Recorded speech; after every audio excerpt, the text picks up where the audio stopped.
होली की आत्मा।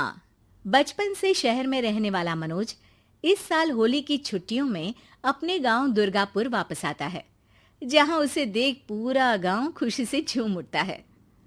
जब गया था तब इतना सा था और अब देखो कितना बड़ा हो गया है। हाँ सरपंच जी, जब मैं गया था तब आप भी बहुत जवान थे और अब देखो कितने बूढ़े हो गए हैं आप। चला चलो बढ़िया है। बच्चा घर वापस आ गया। इसी खुशी में आज रात पार्टी होगी।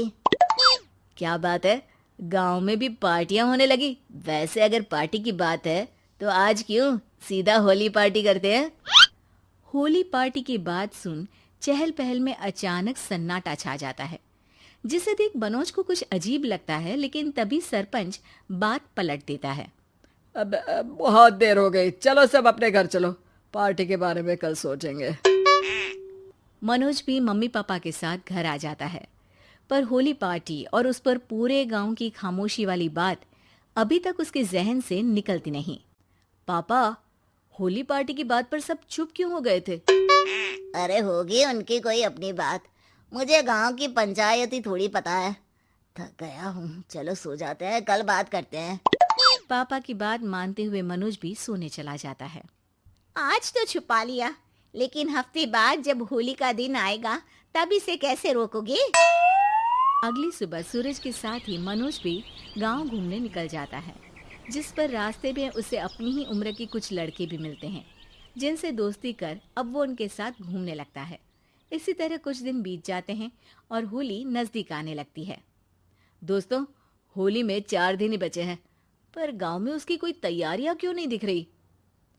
क्योंकि यहाँ होली नहीं मनाई जाती। अरे पर ऐसा क्यों? वो राजा भूषण। अरे तुम 4 दिन के लिए आए हो, क्या इतना सोच रहे हो? चलो कुछ खाने चलते हैं। इसी के साथ एक बार फिर होली की बात को टलते हुए देख मनोज को शक होने लगता है। वो घर पहुंचते ही इंटरनेट पर अपने गांव और राजा भूषण के बारे में जानकारी निकालने लगता है। क्या? मुझे आज तक ये नहीं पता था। ऐसा कैसे? किसी ने मुझे कुछ बताया क्यों नहीं? सारी जानकारी लेने के बाद मनोज गांव वालों या अपने मम्मी पापा से कुछ पूछे बिना खुद ही उसकी सच्चाई के बारे में छानबीन करने लगता है, जिसके चलते वो राजा भूषण की हवेली में पहुंचता है। वाह, क्या हवेली है यार। पर क्या यहाँ सच में कोई भूत है? हेलो भूत जी, कोई है क्या?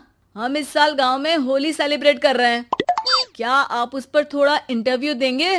मनोज के ऐसा बोलते ही गांव में तूफान उठ जाता है और हवेली में रखी सारी चीजें हिलने लगती है। एक अदृश्य शक्ति मनोज को धक्का देकर हवेली से बाहर निकाल दरवाजा बंद कर लेती है। ये सब देख मनोज हैरान रह जाता है। क्या अभी मुझे हवा ने धक्का देकर बाहर निकाल दिया? मेरे होते हुए इस गांव में कभी होली नहीं मन सकती, इसलिए दोबारा ऐसी कोशिश भी मत करना, अंजाम बुरा होगा। आवाज सुन मनोज हैरानी से इधर उधर देखने लगता है, पर उसे कोई दिखाई नहीं देता। वो गांव वापस आ जाता है, जहां तूफान की वजह से सब कुछ तहस महस हो चुका होता है। आखिर ये तूफान आया कैसे? ना ऐसा कोई मौसम था और ना ही हमने होली का त्योहार मनाने की बात की थी। सरपंच की बात पर कोई रिएक्शन दिए बिना मनोज चुपचाप अपने घर चला जाता है। इस तरह देखते ही देखते होली का दिन भी आ जाता है और मनोज रंग लेकर गांव में निकल जाता है, लेकिन गांव पूरी तरह खाली होता है। अरे त्योहार का दिन है, धूमधाम की जगह मातम क्यों मनाया हुआ है? मनोज की आवाज सुन सब अपने घर की खिड़कियां खोल के घर के अंदर से ही उसे वापस जाने के लिए कहने लगते हैं, पर वो किसी की नहीं सुनता। तुझे पहले भी समझाया था, अगर होली खेलने की कोशिश भी की तो अच्छा नहीं होगा। अरे बात मान लो बेटा, तुम्हें सच नहीं पता। मुझे सब पता है। सालों पहले इस राजा ने एक अंधविश्वास फैलाया और आप लोग आज तक उसे मानते आ रहे हो। अरे बेटा, जब तुम पैदा भी नहीं हुए थे उससे भी बहुत पहले से इस गांव पर होली का श्राप है। अगर गांव में होली का त्योहार मनाया जाता है तो प्रलय आना पक्की बात होती है। राजा भूषण इस सब में नहीं मानते थे और त्योहार मनाने लगे, जिसके चलते होली वाले ही दिन पहले उनके बेटे की और फिर उनकी मृत्यु हो गई। तभी से गांव की रक्षा के लिए उनकी आत्मा उस हवेली में रह रही है। सबकी बातें सुन मनोज उलझन में पड़ जाता है। सोचना भी मत मनोज, अगर तुमने इस परंपरा को तोड़ने की कोशिश भी की तो उसका परिणाम इस गांव और गांव के लोगों के लिए अच्छा नहीं होगा। मुझे भी यकीन नहीं हो रहा कि आप लोग एक बेतुकी बात को मानकर सालों से रंगों के त्योहार को मातम की तरह मनाते आ रहे हो। मनोज किसी की कोई बात ना मानते हुए पूरे गांव में रंग बिखेर देता है, जिसके तुरंत बाद वहां तूफान के साथ बिजलियां गरजने लगती है। अचानक मौसम में ऐसा बदलाव देख जहां मनोज कंफ्यूजन में आ जाता है, वहीं गांव वाले डर से सहम जाते हैं।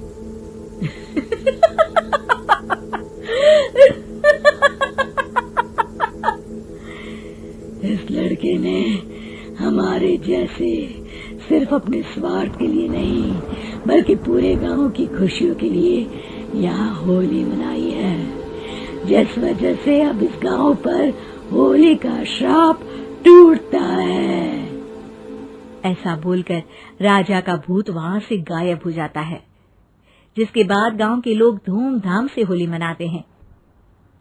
खुशियों के रंग गांव में बिखरे ही होते हैं कि अगली सुबह अचानक मनोज कहीं गायब हो जाता है और एक बार फिर गांव में होली का नया राज शुरू हो जाता है।